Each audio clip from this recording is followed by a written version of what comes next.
So typically what we want to do now is that we have now checked LDAP and SMB. We haven't checked RPC for anonymous access. We've also not checked shares, which is a good idea to do. So we can just do -- shares like so.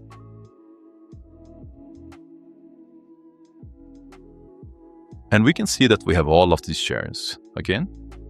Another thing, by the way, that you can do with these nodes, which is pretty cool, is that you can take this and then you can copy nodes and subnodes, okay? And then you can just paste nodes and subnodes, like so. I might have done it the wrong way, the wrong place rather, but I can also just take this and then I can drag it like where I want it. So I want it at the bottom like so. And then we could just hit F2, rename it into Enumeration 4 or whatever, right? So, or we can rename it into soup the code 1, which makes a lot of sense, like so. And then what you can see is that now it actually copied this thing under as well.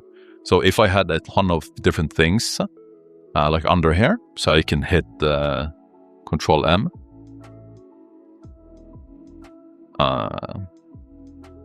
And I can drag it up right there. Let me just delete this for now.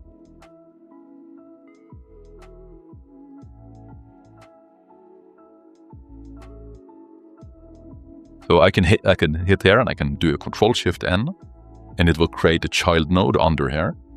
But then I can just type whatever, right? And you can see it created a new one right here.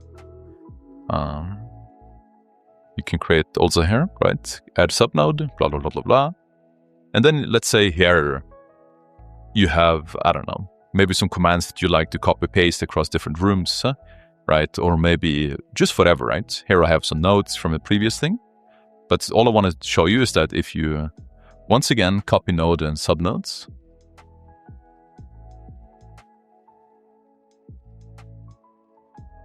and then you paste node and subnodes, it will create a new one. Once again, we can drag it here, and it remembers all of the things under here, which is very cool, right?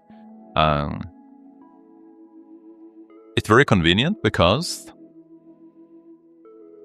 since I made these simple notes right here for that you can use, all of them contains this checklist. So we just copy pasted this thing. We added a new name, so the new room we're doing, but then the checklist is still there. And then this is just for information, right? So like, you can take notes as you want. My notes are typically just minimal and it depends on how verbose you want to be, right? So, maybe you can have a section right here where you just spam information and maybe it helps you think and remember things as you're doing a machine. And maybe here, if you want to, you can create like a walkthrough just for yourself, right? Where you just, after you complete the machine, you basically just copy paste the key commands and you just write like TLDR of like, oh, found credentials in SMB share. This led to VNRM access. From there, it was simple privesc with this tool that I ran, and we had an unquoted service path privesc. And then I got access to the domain controller. I dumped hashes and we're happy, right? Like maybe you just want to write that so that later on, you can just go through the previous machines and you can read through and see what you've done in previous machines. And maybe that helps you, right? This is a bit up to you. But yeah, that wouldn't be a bad idea if that helps you learn faster and remember what you've done, okay? So yeah, we can just copy paste that for now, just to have it. And the most important part is that we can see that IPC has read. Now this is the default share. It's typically not too interesting, but our current user, which is just guest, right? We don't actually, it's just the guest account, like a default account. We don't even have the password, but it's important to know of these things and check for these things. We can see that we can actually read IPC, okay? We're not going to do that for now because it's typically a default share and it's typically not something interesting, but we definitely want to have it there so we don't forget about it just in case, right? So let me just say that I have done this and I have done that for now. So finding usernames, you can see, is also another common thing that is important. And we have basically done that just now. So we have found the usernames with redbrute or users. We've tried these different things. You can also try enumdom user. This is if you get access with RPC client, right? And yeah. I believe another tool that can do this as well we can check with enum for Linux. Typically, I like to do this manually. I believe it's -A, and then we can feed the target. And then we can see what it finds. Why not? So in the meanwhile, let me just make a new tab. Once again, remember, if I'm trying to ping target, it will not work because this is a new run. So just keep that in mind, don't close the tabs, then it's gonna be fine. So we have now checked over basically, SMB, right? 139 and 445. We also tried some things over LDAP that didn't really do much. And now we're gonna try an attack called asreproasting, okay? Typically when you get access to usernames, here we go. It also states within the notes. Test for asreproasting after you've collected usernames. If successful, try cracking, right? So we have basically collected all of the usernames. And we're going to be trying that over the Kerberos protocol, right? This is Active Directory related. So we can cat user list, and these are all going to be, you can also pipe it into WC. So this is going to be 1,000 usernames, or at least 1,000 lines of information we've collected. And maybe all of these are just machine accounts, but that's okay, right? We can probably also do something like fgrep v, and then just remove $signs, and then pipe that into word count, and then we can see, okay, so maybe there is like 968 actual usernames, and the rest is just machine accounts. That's okay.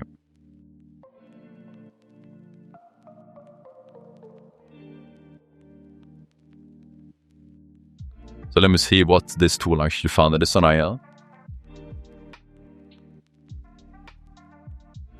It did not seem to find that much.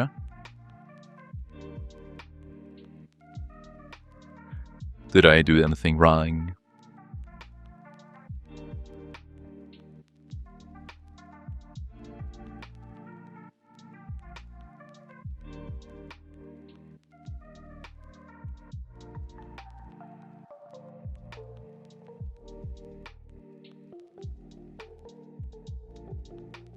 Yeah, they should basically do all of that above. And this didn't seem to yield any particular results. So this is generally why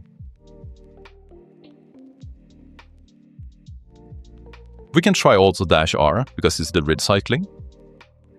Just for fun, just to see how reliable tools like this is.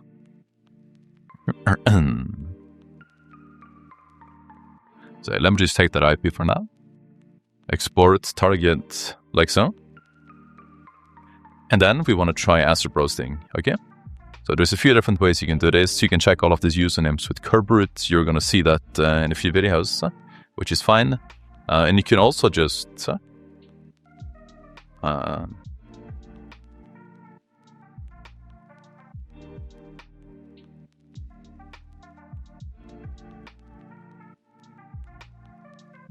you can do it like basically in either of these ways. Both are completely fine.